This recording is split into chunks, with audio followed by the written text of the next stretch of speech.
Hoje vocês verão mais um passo na sidequest do Kibo em se tornar campeão em 6 categorias do maior evento de MMA japonês, o Tozin. Anteriormente, vimos Kibo conquistar 2 cinturões de Águila e Kegami, e no final da luta já conquistou a oportunidade para enfrentar o campeão meio pesado Hikaru. O vídeo de hoje começa nos bastidores do pós-luta, onde o médico Sato chegava no local e Kibo dizia: "Opa, professor Sato, o médico já veio antes."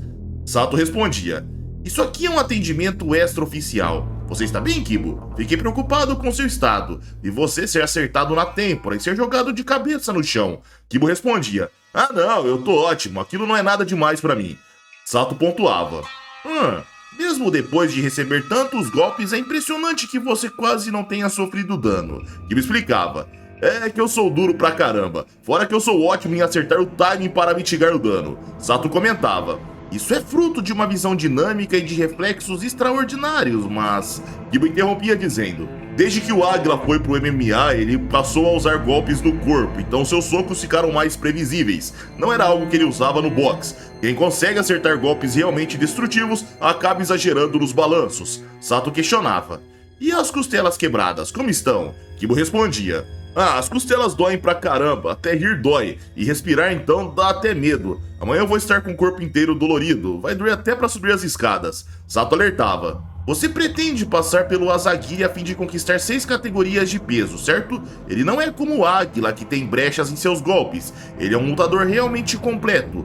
Asagiri, em comparação a Águila, chega a ser piada." Kibo respondia: "Obviamente eu não vou parar por causa disso." Sato alertava: "Kibo, você ainda não conhece o quão assustador Hikaru Asagiri é. Hikaru tem como base o Karatê Full Contato, domina o Jiu-Jitsu brasileiro e possui um cartel no MMA de 13 vitórias, 0 derrotas e 1 empate, sendo ele o atual campeão meio pesado do Tozin. Ele também conquistou títulos no kickboxing, venceu por nocaute nas regras do boxe, derrotou um campeão do K1 e ainda tem um título na categoria Super Meio Médio, considerada a mais forte da Ásia. Mas o que mais me chamou a atenção é a força sobre-humana dele.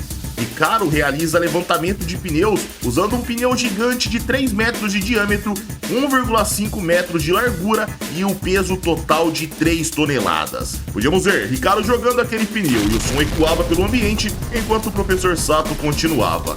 Altura: 1,92 m. Peso: 108 kg. Categoria meio pesado. Ele luta com 106 kg. Levantamento terra acima dos 400 kg, força de pegada superior a 120 kg, supino acima de 300 kg, corre os 100 metros na casa de 10 segundos e seu tempo nos 30 metros está entre os melhores do país. É considerado dono de uma capacidade física avassaladora, sem precedentes na história das artes marciais japonesas. Hikaru não é só forte, Hikaru não é só rápido, Hikaru não é só resistente, ele é completo. E aqui, galera, só um adendo: apesar de ser um meio pesado, o Tozin tem um sistema de categorias de peso diferente do que estamos acostumados no UFC. O meio pesado deles tem 106 kg mesmo, não é um erro. Dito isso, vamos continuar. Ricardo comentava: "Ele treina com um levantamento de pneu usando um pneu de 3 toneladas. Gostei dessa." Nilo pontuava: "É um nível elevado de força." Kibo amenizava: "A falta de força pode ser compensada com técnica, talento e determinação. Isso não é nada demais." Sato pontuava: "Como médico, preciso dizer, Kibo, você ainda precisa descansar." Kibo sorria e dizia: Não vai dar, doutor. 2 semanas é o que temos." Sato questionava: "O quê? A luta foi marcada para daqui 2 semanas? Por que você aceitou uma luta dessas? Lutar com um intervalo tão curto é perigoso demais. E ainda por cima, o adversário é Hikaru, um lutador extremamente agressivo. E enfrentá-lo lesionado, com uma diferença física como a de uma criança para um adulto, é uma completa loucura, Kibo. Mesmo sendo generoso, a comissão técnica está sendo permissiva demais dos critérios. Não tem como liberar em uma luta dessa. Mesmo que sua lesão não pareça nada demais agora, isso pode deixar sequelas graves no futuro." E o amenizava: "Doutor, eu já assinei o contrato. Fora que esse pedido veio do próprio Kondo." Sato questionava: "O quê? Do Kondo?" Kibo questionava: "Ô professor, já que você tá aqui, que tipo de pessoa ele é?" Sato respondia: Como CEO, ele é estranho. Ele parece desejar a destruição da própria organização em vez de seu desenvolvimento. Honestamente, não sinto nenhum amor ou respeito pelas artes marciais vindo dele. Ele é um homem frio, a ponto de encarar corridas de cavalos e lutas da mesma perspectiva e se divertir da mesma forma. A cena cortava para Kondo Yusuke numa corrida de cavalos. Lá ele questionava: "Olhe lá embaixo. Os cavalos de hoje também são excelentes, não acha?" Matt Shingo ficava sem saber o que falar e Kondo continuava: "Nunca use dinheiro para apostar. Quem tenta ganhar dinheiro com jogos de azar acaba se tornando socialmente vulnerável. Quanto mais sorte uma pessoa parece ter, mais cedo ou mais tarde ela perde pela lei dos grandes números. Por isso, quem vive de apostas públicas é fácil de entender. A essência das apostas públicas, como corridas de cavalos e ciclismo, é que elas operam sob um sistema justo para serem administrados publicamente, mas a casa sempre ganha." Matt Shingo questionava: Se me permite, senhor, por que o dono do Tozin resolveu se tornar proprietário de cavalos?" Quando respondia: "Por hobby. Para os organizadores é muito fácil lucrar promovendo eventos que alimentam o sonho do enriquecimento rápido e fazem as pessoas até pegarem dinheiro emprestado para apostar. O dinheiro serve de isca e atrai mais dinheiro. É como se surgisse um milagre que desafia ao senso comum. Fazemos isso no nosso evento também. O Tozin busca reunir super-humanos, pessoas que deveriam estar mortas, feridos e até criminosos, mas ali não precisam se importar com nada. O verdadeiro espírito é ir ainda mais longe, levando tudo ao extremo." Shingo pontuava: Mas isso é perigoso, senhor." Quando dizia: "E isso não é ótimo? Fora que ninguém nunca morreu. Os lutadores vivem falando que arriscam suas vidas em lutas. Não dá vontade de ver isso na prática? Eu mesmo gostaria de ver Kibo numa luta sem luvas, esparramado no chão, vomitando sangue e se contorcendo de dor à beira da morte." A cena cortava, galera, para tempos depois numa mansão de Kondo, onde Matt Shingo questionava: "O senhor não estava apoiando Kibo?" Kondo respondia: "E estou. É justamente por isso que quero levá-lo ao limite, para estimulá-lo a fazê-lo crescer."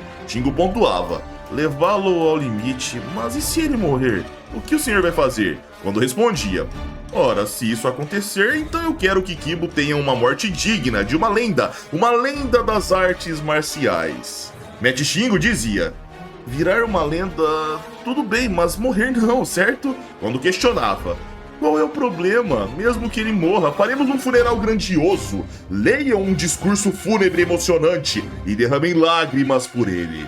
Matt Shingo pontuava: "Hoje em dia, o Kibo já é a estrela principal do Tozin, senhor. Mesmo sendo um evento organizado às pressas, os ingressos premium se esgotaram em apenas 30 minutos. O número de compradores de pay-per-view também é grotesco de grande." Quando amenizava: "Minha filosofia é luxo, exagero e excesso. Mais do que lucro, busco fama e priorizo a estética acima da ética. Um MMA em que a defesa evoluiu e amadureceu perdeu completamente a graça. Quero ver lutas violentas como as da era pioneira do MMA, com o mínimo possível de regras e quase nenhuma intervenção do árbitro. Isso fará com que as lutas chatas caiam. Mãos nuas, sem categorias de peso, sem limite de tempo, e a luta só termina quando um dos dois ficar completamente incapacitado. Além disso, as únicas faltas seriam mordidas, golpes nos olhos e golpes nas partes íntimas. São praticamente as regras dos antigos torneios do Ultimate."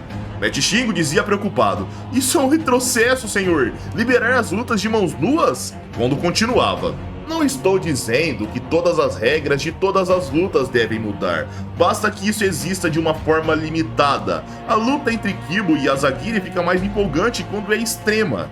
A cena cortava para o dojo de Kibo, onde Juzo dizia: "Você tá maluco, Kibo? Como aceitou algo onde tudo é permitido? Exceto mordida, golpes nos olhos e golpes nas partes íntimas? São como as regras dos antigos torneios do Ultimate." Ricardo questionava: "Como isso acabou ficando tão perigoso? Por que aceitou isso, Kibo?" Kibo respondia bem fraco, com as costelas enfaixadas: "Foi no impulso. Meus ferimentos ainda não cicatrizaram, que droga. Eu tô com o corpo muito dolorido e até minha urina tá escura. Estou com a pior condição física possível." Juzo repreendia: "Eu queria que você tivesse ao menos conversado comigo antes. Como eu vou ser seu empresário se você não me deixa empresariar?" Ricardo pontuava: Ô Kibo, você parece ter envelhecido. Kibo questionava. E você engordou de novo, né, ô baleia? Ai, droga, eu tô todo lascado. Ricardo questionava. Kibo, você tá bem? Kibo respondia. Ah, não dá. É impossível treinar agora. Amanhã talvez eu treino direito. Juzo dizia irritado. Mas só faltam 10 dias pra luta, você entende isso? O adversário é o Asagiri, que você prometeu pra todo mundo em rede nacional que vai derrotar em menos de um minuto. Kibo amenizava. Não precisa ficar falando desse jeito. No fim eu dou um jeito, fica tranquilo. Juzo alertava. Nós vimos juntos o estado terrível em que o sparring dele ficou. O cara tá em coma há dias. O Asagiri tem um nível de habilidade de sobra e nunca pega leve, nem um pouco. Treinos com o peso do próprio corpo, burpees, saltos em 4 direções, entre outros. Ele transforma um sparring de 6 rounds de 3 minutos em um treino extremo intenso. Sem intervalos, ele leva o sistema cardiorrespiratório e a explosão física ao limite. Cumprindo esse treino de alta intensidade todos os dias, ele não falha um único dia. O treino de corda naval do Ricardo é feito com uma corrente naval. Ele faz uma corrente de navio de várias toneladas ondular com extrema facilidade, como se estivesse manejando um chicote. Eu ouvi falar que ele reclama de não ter pesos mais pesados para ele chacoalhar. É absurdo. Íamos para a academia de Ricardo, onde atletas estavam no chão e um deles questionava. Você tá vivo? O Bruce ainda tá com a gente? Ele tá esparramado no chão há horas. Alguém respondia. Eu não sei. Depois de fazer sparring com o Ricardo, eu vejo que ele realmente pode matar um atleta sem fazer esforço algum. Outro dizia, bem ferido no chão. Eu vou desistir das artes marciais. Outro pontuava. O Kibo simplesmente não entende o tamanho do problema que ele tá entrando. Curioso, o Ricardo questionava. Será que não tem ninguém pra fazer sparring comigo direito? Venham todos vocês de uma vez. Podem usar barras de ferro e jogar anilhas. Juzo voltava a contar. Na história das artes marciais japonesas, nunca antes vimos um atleta de MMA apresentar tamanhas valências físicas em todos os aspectos. Podíamos ver que eles assistiam Ricardo no notebook, e Ricardo questionava. Com esse método de treino, será que ele vai ficar bem? Sr. Juzo, se fosse você, como avaliaria essa situação? Juzo respondia. Ora, se fosse eu, desistiria da luta e ia viajar para outro lugar. Kibo repreendia. Não fica falando uma coisa dessas, eu já aceitei, pronto. Ricardo questionava. Como é que você vai derrotar um cara desses estando ferido e doente? É absolutamente impossível. E os apoiava. Exatamente. Ele simplesmente não deixa nenhuma brecha. Kibo saía andando e amenizava. Quando meu corpo melhorar, eu dou um jeito, vocês sabem. A cena cortava para Kibo, fazendo uma banheira de gelo, e ele dizia tremendo. Droga, por mais que esta água de gelo ajude a aliviar a dor muscular, o banho gelado é duro de aguentar. Até o meu bilau tá encolhido. Droga, encolheu demais. E eu ainda nem consegui pensar numa estratégia contra o Asagiri com essa febre e dor de cabeça. Droga, tá frio demais pra raciocinar. Droga, ai, minhas costelas. Meu Deus, eu vou morrer. Podíamos ver um cartaz escrito na sequência, galera. De volta às origens. Evento principal, dia 15 de março de algum ano de 2000xxx. Luta de mãos duas. Tudo é permitido, exceto mordidas, golpes nos olhos e golpes nas partes íntimas. Tozin, 17ª edição. Caçador de campeões Kishi Miyazawa, da equipe Kishi, versus o campeão meio pesado do Tozin, Ricardo Asagiri, da Academia Kunamoto.